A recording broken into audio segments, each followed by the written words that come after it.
पूर्व सीएम दिग्विजय सिंह ने एक बार फिर से ईवीएम को लेकर सवाल उठाए हैं। साथ ही उन्होंने निर्वाचन आयोग से ये मांग की है कि अगर ईवीएम से चुनाव होते हैं तो वोटिंग के दौरान निकलने वाली वीवीपैट पर्ची को अलग मतपेटी में रखा जाए। इससे आसानी से गिनती भी हो सकेगी और चुनाव पर कोई सवाल नहीं उठेगा।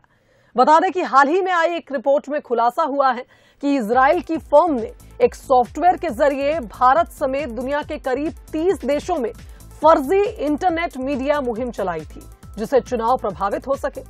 इस आरोप के बाद से देश में सियासी माहौल गरमाया और अब इसी कड़ी में दिग्विजय ने ट्वीट करते हुए बीजेपी पर चुनावों में धांधली करने का आरोप लगाया है। तो एक बार फिर ईवीएम पर सवाल उठा है। पूर्व सीएम दिग्विजय सिंह ने ईवीएम पर सवाल उठाते हुए एक सुझाव दिया है कि ईवीएम से चुनाव होते ही वोटिंग के दौरान निकलने वाली वीवीपैट पर्ची को एक अलग मतपेटी में रखा जाए, जिससे गिनती में भी आसानी होगी और चुनाव में भी पारदर्शिता होगी। तो बता दें कि इससे पहले भी कांग्रेस की ओर से लगातार ईवीएम में धांधली की बातें आई हैं और अब इजरायली हैकर्स की जो रिपोर्ट सामने आई थी उसके बाद से लगातार कांग्रेस की ओर से ईवीएम के मसले पर सवाल उठाए जा रहे हैं। और ऐसे में अब पूर्व सीएम दिग्विजय सिंह चूंकि चुनावी मैदान में उतर चुके हैं, उन्होंने ईवीएम पर सवाल उठाते हुए एक सुझाव रखा है। तो कांग्रेस ने एक बार फिर देखिए वोटिंग मशीन पर सवाल उठाया है।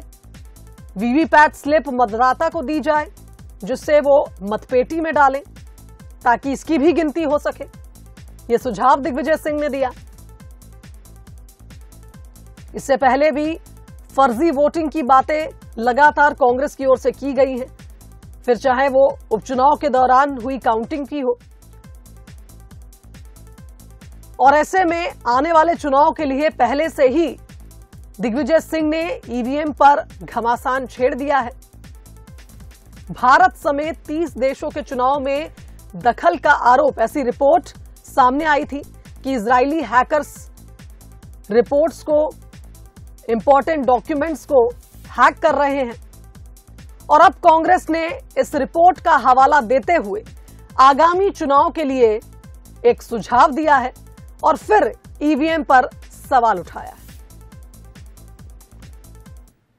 चलिए इस खबर पर हमारे साथ संवाददाता सूरज लाइव जुड़ गए, उनका रुख कर लेते हैं। सूरज, दिग्विजय सिंह ने पहली बार नहीं ईवीएम पर सवाल उठाया, इससे पहले भी कई बार जब जब चुनाव के रिजल्ट्स आते थे तो कांग्रेस की ओर से कहा जाता था कि धांधली हुई है या कुछ गड़बड़ी हुई है। और अब जब से इजरायली हैकर्स की रिपोर्ट सामने आई है, कांग्रेस ने एक बार फिर इस मुद्दे को भुनाना शुरू कर दिया है। देखना होगा कि कांग्रेस के सुझाव को क्या बीजेपी जरूरी समझती है और क्या इस पर भी कुछ कार्रवाई होती है।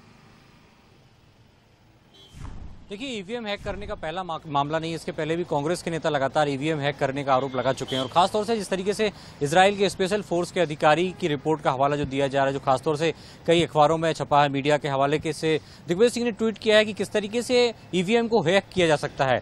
हर वो एक मशीन जिसमें चिप लगी होती है उसको हैक किया सकता है, लेकिन इसको लेकर उन्होंने निर्वाचन आयोग से मांग की है कि खासतौर से ईवीएम में मतदान के दौरान जो वीवीपैट स्लिप दी जाती है वो बॉक्स में ना डाल के मतदान पेटी में डालनी चाहिए और वो जो मशीन की, जो पैट की जो मशीन है वो मतदाता को दी जाए ताकि वो मतदाता सूची में डाले और उसके बाद फिर काउंटिंग होनी चाहिए। तो ये मांग भी की गई है और खासतौर से यही आरोप लगाया जा रहा है कि खासतौर से बीजेपी पर आरोप हमेशा लगते रहे हैं, चाहे 2014 के चुनाव की बात हो, उसके बाद विधानसभा चुनाव की बात हो, उसके बाद 2018-19 में विधानसभा लोकसभा के चुनाव हुए, तो कांग्रेस ने यही आरोप लगाया और खासतौर से दिग्विजय सिंह ने कि किस तरीके से ईवीएम को हैक करके भारतीय जनता पार्टी चुनाव जीतती है। और यही कारण है कि एक बार फिर से इजरायली जो पुलिस ऑफिसर्स हैं, स्पेशल फोर्स के अधिकारी, उनकी रिपोर्ट के आधार पर, मीडिया रिपोर्ट्स के आधार पर फिर से आरोप लगाया है और प्रदेश की सरकार से मांग की है कि इसका चुनाव पैटर्न बदलना चाहिए, क्योंकि कई देशों ने इसमें रिपोर्ट दी है कि ये ईवीएम को हैक किया सकता है। तो भारत सरकार को भी इस पर विचार करना चाहिए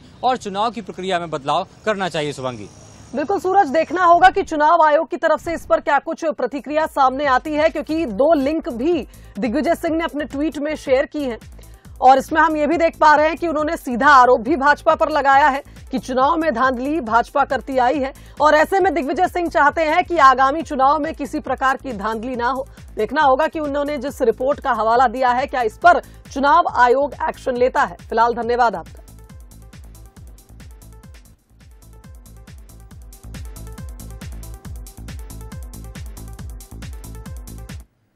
इधर